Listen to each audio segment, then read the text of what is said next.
If you walk through the malls or stores lately, you'll notice Christmas is everywhere, isn't it? Decorations, trees, sales, Santa photos, the whole 9 yards. And people usually fall into one of two camps about this. Either they love it or they're stressed out of their minds. Every year as Advent rolls around, churches do the same. Haul out the manger, the nativity scenes go up, and we all hear the familiar story of Jesus born on the night of December 25th in a stable in Bethlehem. But have you ever wondered, is that really true? The uncomfortable answer is no. Jesus, or more accurately, Yeshua, was not born on December 25th. And the Catholic Church knew that.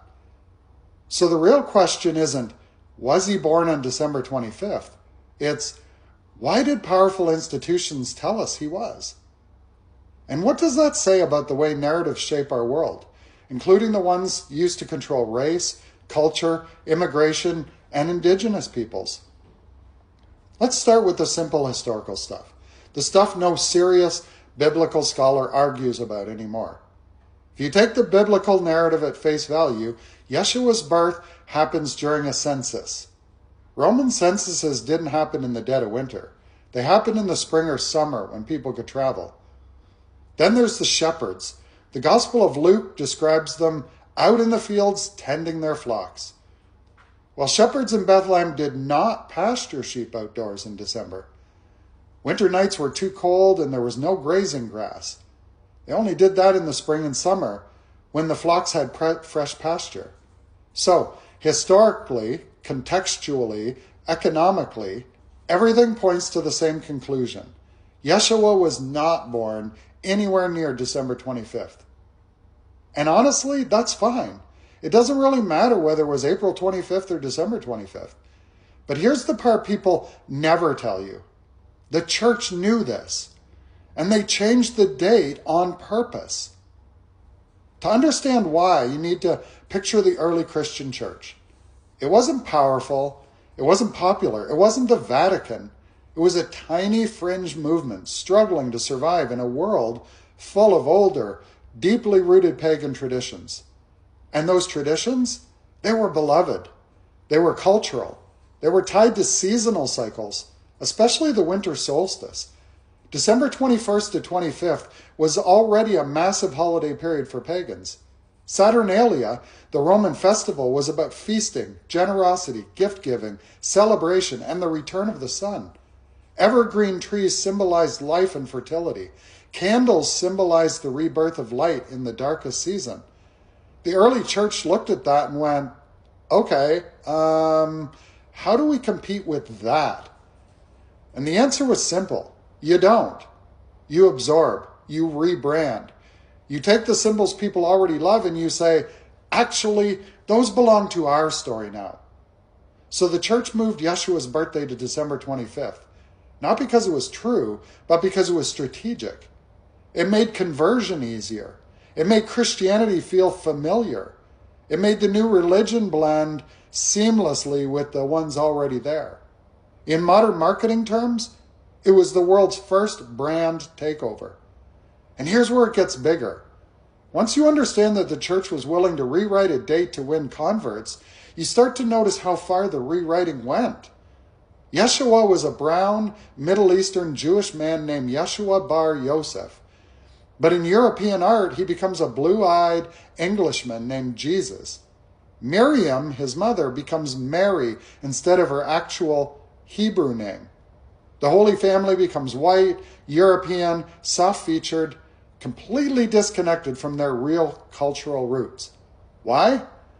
Because dominant cultures rewrite stories in their own image. They create myths that center themselves.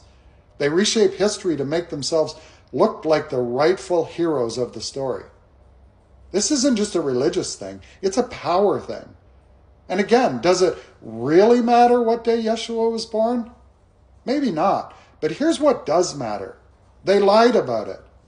Not a mistake, not a misunderstanding, a deliberate narrative decision.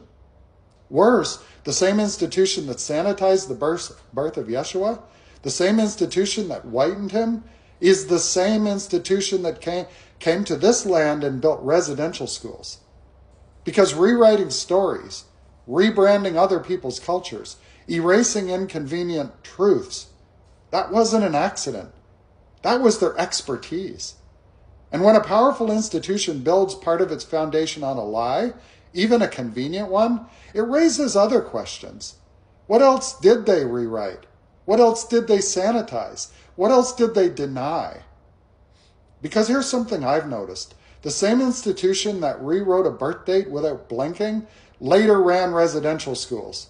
And when survivors came forward, generations of indigenous children who endured abuse, neglect, starvation, and worse, the denials came from the same place, the same institution, and very often the same mindset. I mean, look at who the loudest residential school deniers are today. It's not newcomers. It's not recent immigrants. It's overwhelmingly people raised in the same sanitized Christian narratives, taught that their institutions couldn't lie. And yet, they did, repeatedly. And here's where it also ties to immigration too. Every generation, there's a group in power who thinks their version of the story is the one everyone else should live under. They say, real Canadians look like this. Real Christians look like this. Real Christmas is celebrated on this date. Everyone else must adapt. But the truth is, none of this was fixed or sacred. A date was changed for political reasons. A Middle Eastern family was turned white for cultural reasons. Entire indigenous identities were suppressed for colonial reasons. And now those same forces turn around and cry that immigrants are changing our culture. No, the culture has always been changing. And the people most afraid of change are usually the ones whose version of the story was built on the biggest edits. Look, folks, as much as it might sound otherwise, I'm not anti-Catholic. And I'm not anti-Christian either. But I am pro-truth. See, truth doesn't crumble under scrutiny. Truth doesn't need protection. Truth doesn't need to be rebranded to make it more appealing. Christmas is beautiful. Family, generosity, hope. Keep all that. But let's stop pretending December 25th is historical fact. It isn't. It never was. And the church knew that. So yes, it matters that Yeshua wasn't born on December 25th. Not because the date impacts the message, but because it reveals a pattern. Power rewrites, power edits, power sanitization. Always out of hatred, sometimes out of convenience, but lies all the same. If the church was willing to rewrite a birth date to win influence, if it was willing to whiten its savior to gain cultural control, if it was willing to run residential schools and then deny the truth for generations, then maybe the real question isn't, why bring this up? Maybe the better question is, why did they ever feel the need to lie in the first place? And what would our world look like if we finally stopped confusing tradition with truth? Peace out. And if you're not already following me, you should. It's going to be a ride.